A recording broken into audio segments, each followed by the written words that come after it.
একটা বাচ্চা ছিল, তার নাম ছিল রাহুল। সে খুব কৌতূহলী আর স্বপ্নবাজ ছিল।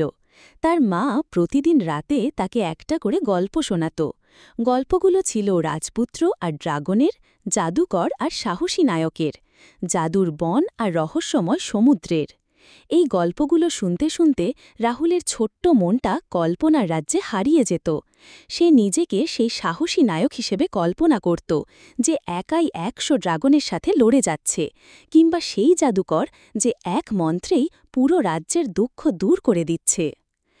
এক রাতে তার মা তাকে এক হারানো দ্বীপের গল্প শোনালেন। সেই দ্বীপে নাকি ছিল এক গুপ্তধন, যা রক্ষা করত এক মায়াবী পাখি। গল্প শুনতে শুনতে রাহুল ঘুমিয়ে পড়ল। কিন্তু সেই রাতে তার ঘুম ভাঙল এক অদ্ভুত শব্দে। সে চোখ খুলে দেখল তার ঘরের জানালাটা খোলা, আর সেখান দিয়ে এক ঝলক রূপালি আলো এসে পড়েছে। আলোর সাথে ভেসে আসছে মিষ্টি একটা সুর। কৌতূহলী রাহুল বিছানা থেকে নেমে জানালার কাছে গেল। সে দেখল তার জানালার কার্নিশে বসে আছে ছোট্ট একটা পাখি। তার পালক চাঁদের আলোয় রূপোর মতো চকচক করছে, আর তার চোখ দুটো যেন দুটো নীল কান্তমণি। পাখিটা রাহুলের দিকে তাকিয়ে মিষ্টি সুরে একবার ডাকল, তারপর উড়ে গিয়ে কাছের একটা গাছের ডালে বসল, যেন রাহুলকে ইশারায় ডাকছে। রাহুলের মনে হল এ তো সেই গল্পের মায়াবী পাখি।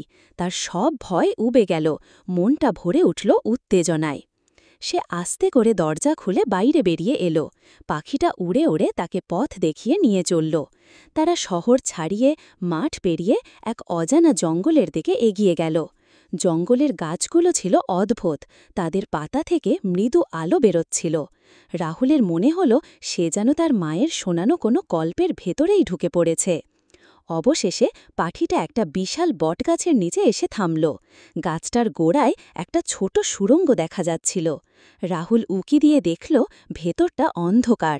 তার একটু ভয় করল, কিন্তু পরক্ষণেই তার মায়ের বলা সাহসী নায়কদের কথা মনে পড়ল। সে বুক ভরে শ্বাস নিয়ে সেই সুড়ঙ্গের ভেতর ঢুকে পড়ল। ভেতরে গিয়ে সে অবাক হয়ে গেল। এটা কোনো সুড়ঙ্গ নয়, বরং একটা গোপন পথ, যা তাকে নিয়ে এলো এক পুরনো মন্দিরের সামনে। আর সেই মন্দিরের ঠিক মাঝখানে রাখা ছিল একটা ছোট্ট সন্দুক, বাক্স। রাহুল বুঝল এটাই সেই গুপ্তধন। সে যখনই বাক্সটা স্পর্শ করল, পুরো মন্দিরটা আলোয় ভরে গেল, আর তার চোখের সামনে ভেসে উঠল হাজারো তারার মেলা। সে শুধু গুপ্তধন খুঁজে পায়নি, খুঁজে পেয়েছিল এক নতুন জগৎ, এক নতুন রোমাঞ্চ। সকালে যখন তার ঘুম ভাঙল, সে নিজেকে নিজের বিছানায় আবিষ্কার করল। তার মনে হল হয়তো সবটাই স্বপ্ন ছিল, কিন্তু তার বালিশের পাশে পড়েছিল একটা ছোট্ট রূপালী পালক। রাহুল মুচকি হাসল।